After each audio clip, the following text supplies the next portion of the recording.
guys, welcome back to another video. My name is Katie and I am coming to you live from my kitchen. I live in Los Angeles, California, and we have small places to live here. I mean, there are big places, but we don't live in one of them. And this is our kitchen. It may be tiny, but it is the heart of the home. Today we are talking about something that is very near and dear to my heart, which is how to save money on groceries. Now, if you've watched any of my other videos, I do a lot of grocery hauls, and there's like lots of little tidbits here and there about how to save money on groceries or how I save money on groceries. And this is just something that I don't want to give like too much information because I'm just going to get to the good stuff. Recently, we actually had like a financial hardship. After I had my second kid, I couldn't work anymore. And so living in Los Angeles on one income can be challenging. And so I wanted to share with you some of the things that I learned within the last couple of years on how to feed your family on a tight budget. So the first thing on my list is to meal plan. It sounds so simple, but like sit down, like I designate Sunday nights as kind of like my map out the weeknight. And basically what I do is just sit down, I get my calendar out, I make sure that my husband's calendar is also available, and I just plan out my week.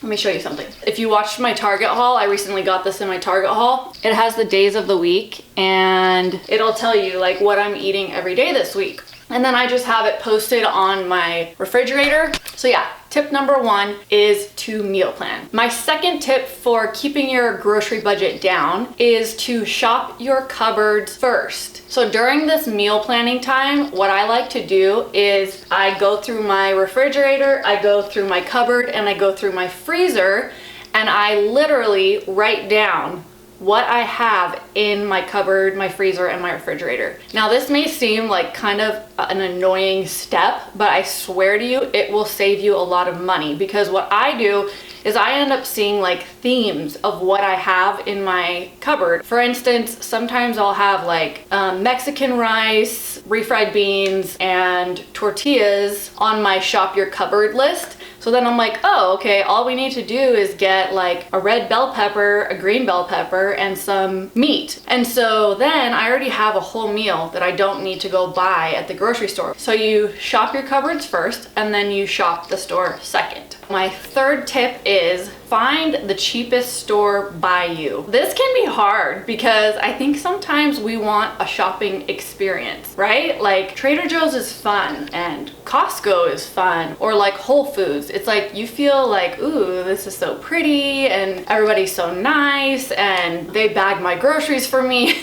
Or whatever. If you're like diehard, like I want to save money, which is where I have been, my tip would be to find the cheapest grocery store by you. Now where we live, the cheapest store that is closest to us is Food for Less. Now I've become like a Food for Less fanatic. So anyways, find the cheapest store near you. My fourth tip of the day is to buy store brand. I would say overall, for the most part, store brand items are almost always just as good as the brand name items. This is one way that you can seriously cut down your grocery bill without having to use coupons. So, I mean, you'll see a box of cereal at the grocery store that's like shredded wheats, and then you'll see the generic brand next to it, and it will be like a $2 difference. Okay, if you do that with all of your items on your grocery list, you will knock down like $1 per item or 50 cents per item or $2 per item, and that will cut your grocery bill drastically. My fifth item on my list is to use grocery apps. Now I'm planning on doing a video coming up soon where I just focus on talking about grocery apps because I'm really excited about grocery apps. So the main grocery apps that I use are Ibotta, Walmart Savings Catcher, and Flip. The one that I want to encourage you strongly to go look at right now, open your phone or open your laptop and start with the Ibotta app. I'm gonna leave a link down below just to make it like super simple. You can just click on it and it will take you straight there. But that one will give you money for shopping. My total amount while being with them has been like $45 or something. But hey, $45 towards Christmas presents or a clothing budget or whatever you might be needing is a huge deal. My sixth item for today is to examine the per ounces. So make sure that whatever you're purchasing look at the little per ounce label and make sure that the price per ounce is cheaper than maybe another brand per ounce. Sometimes even the store brands are more expensive than something that would be on sale. So just take a minute and start really training yourself to look at the per ounces and see which one is cheaper. My 7th item is to buy clearance items. My favorite spot in the entire grocery store is the clearance bin. Sometimes I like to save like the clearance bin for last because it's like my reward. I only buy things that are on my grocery list, but I allow myself to be impulsive in the clearance section. Okay, so like there could be like Starbucks coffee or Ziploc bags or cold medicine or random things that you just may not need like right at that moment. You know, those types of things where you're like, okay, we don't need this, but I'm gonna stock my pantry with stuff that is on clearance, because sometimes like the box is a little bit bent or the can is like smushed in a little bit. So I don't care, I'll use that stuff. Seriously, it's like random stuff. Sometimes I find diapers in there too, which is amazing because those diapers are expensive. So the 8th item is to make sure that you check your flyers. Like when you first walk in the store, there's always like the little table of flyers. So get the flyer and scan through it and just see like what meats are on sale that week. So say that like pork chops are on sale that week and it's really cheap per ounce. My suggestion is, even if you're not eating it that week, to buy like one package of the cheapest meat that's on sale, and then you bring it home. And what I do is I section it off into like normally what we would each eat per meal.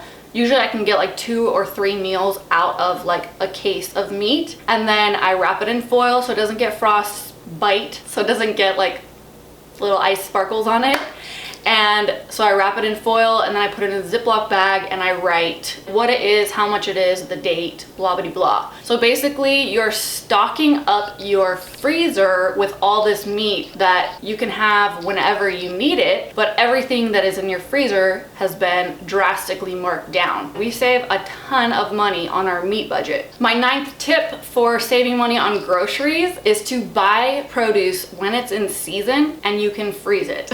I know I get like a little wild with the freezer, but I'm just saying, like, it really can save you a lot of money. So for instance, we like to make smoothies. Sometimes I go on like smoothie kicks and I'll have smoothies for breakfast. All of like the frozen blueberries, frozen strawberries, like during the summer, those things are like dirt cheap. Right now we're in the winter and they're absolutely horrible prices. It's like $1 billion for a tiny thing of blueberries. But during the summer, produce is so cheap. So you could buy stuff and like freeze it, and then during the year you can have like a stockpile of frozen berries for your smoothies. So my last tip for the day is to only go to the grocery store 1 time a week. I know that this can cause issues for some people because this just doesn't work with your schedule, but if you can, do your best to only go to the grocery store once a week, because let's face it, every time we go to the grocery store, we're like, oh, gum, ooh, hot Cheetos, ooh, a Coca-Cola, whatever it might be that you have like impulse buys with. If you can limit that down to like 1 time per week, that will also drastically change your grocery bill. So if you can go grocery shopping once a week, and then if you run out of stuff, try your best to just hold over until the next time you go grocery shopping. I also try to limit the amount of impulse buy opportunity. So